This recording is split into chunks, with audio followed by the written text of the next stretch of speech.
يا ترى إزاي ممكن نعيش إيماننا بجد؟ يعني بشكل عملي وحقيقي كده وسط تحديات الدنيا وثقافتها المختلفة دي. وإزاي الكنيسة زمان، الكنيسة الأولى، عرفت تواجه الصعوبات دي كلها، الانقسامات والاضطهاد، وفضلت ثابتة وقوية.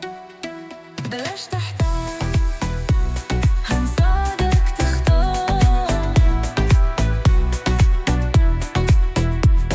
المنيو واخدك دهب، اختار اللي ينفعك.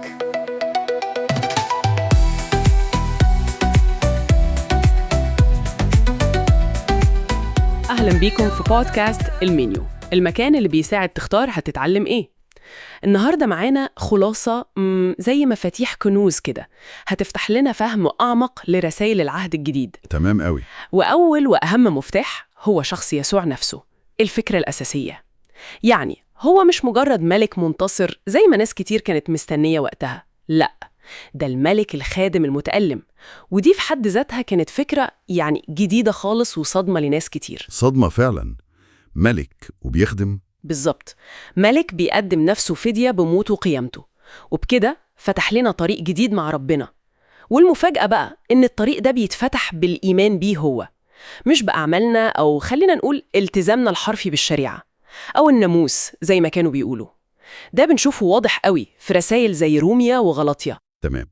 طيب لو يسوع هو الملك الخادم ده، الجماعة اللي بتتبعه شكلها إيه؟ الكنيسة مش مجرد مبنى، لأ، دي عيلة. أيوة، عيلة الله الجديدة. عيلة بتضم ناس من كل حتة، من كل الشعوب والخلفيات.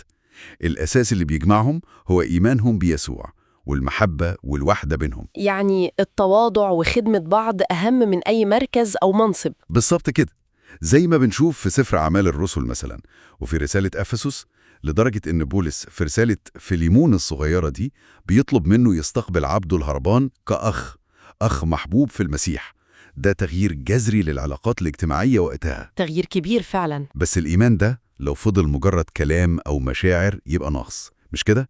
فالمفتاح الثالث هو إن الإيمان ده لازم يتشاف، لازم يترجم لأفعال في حياتنا اليومية. زي ما يعقوب قال بوضوح، إيمان من غير أعمال ميت تماما. بنتكلم عن محبة، أمانة وصدق في شغلنا، في فلوسنا، نهتم بالمحتاجين، كلامنا نفسه يعكس اللي جوانا، علاقاتنا، جوازاتنا كلها تكون مقدسة. الرسائل زي تيموثاوس وتيتوس مليانة نصايح عملية عن الحياة باستقامة وقداسة. بس أكيد الحياة ما كانتش سهلة للكنيسة الأولى دي، صح؟ أكيد كان في تحديات جامدة. طبعا، وده المفتاح الرابع، مواجهة التحديات دي. وكان في نوعين من التحديات، كان في اضطهاد جاي من بره المجتمع، وكمان للأسف كان في تحديات جاية من جوه الكنيسة نفسها. زي إيه مثلا؟ يعني معلمين كدابين بيدخلوا يشوفوا التعليم الصح ويستغلوا الناس ماديا أحيانا، ده بنقراه في رسائل تيموثاوس وبطرس الثانية. وكمان انقسامات وخلافات بسبب الكبرياء أو اختلافات في الرأي زي اللي حصل في كورنثوس. طب وإيه اللي كان بيساندهم وسط كل ده؟ الثبات في الإيمان والرجاء في رجوع المسيح تاني. بنشوف ده واضح جدا في رسائل تسالونيكي وفليبي. تمام. وده يوصلنا لآخر مفتاح معانا النهاردة. أيوة، الرجاء المسيحي. بالرغم من كل الصعوبات دي، العهد الجديد مليان برجاء حي، مش مجرد أمنيات.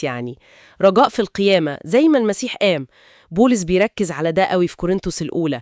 ورجاء بمجيئه تاني علشان ينهي الشر ويجدد كل حاجة ويقيم ملكوته الأبدي، ملكوت العدل والسلام والمحبة. وده بنلمسه في سفر الرؤيا ورسالة بطرس الثانية. المفاتيح دي فعلا بتفتح أبواب مهمة قوي، بس أكيد زي ما بنقول دي مجرد خلاصة سريعة. الفيديوهات الأصلية على قناة بايبل بروجكت بالعربي فيها تفاصيل أكتر بكتير، شرح أعمق للسياق التاريخي والثقافي لكل رسالة وسفر، بتخلي المعاني تنور كده. صحيح جدا. ولو الكلام ده لمس اهتمام أي حد من اللي بيسمعونا، الفيديوهات بتتعمق في نقط كتيرة ومهمة جدا للحياة العملية.